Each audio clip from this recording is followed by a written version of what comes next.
নমস্কার। রবীন্দ্র জয়ন্তী উপলক্ষে একটা ছোট্ট নিবেদন ছিল। মাগো, আমার ছুটি নিতে বল।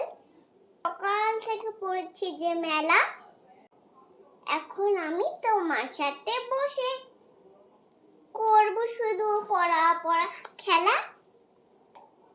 তুমি বলছো দুপুর এখন সবে, না হয় যেন সত্যি হলো তাই।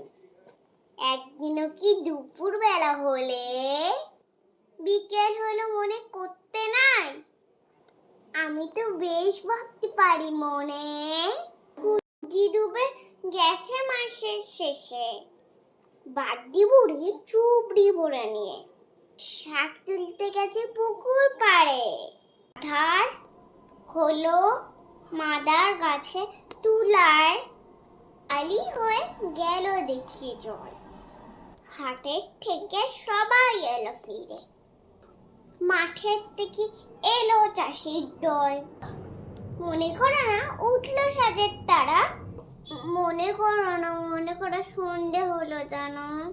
রাত্রিবেলা দুপুর মনে হয়, দুপুর বেলা রাত হবে না কেন? নমস্কার বন্ধুরা।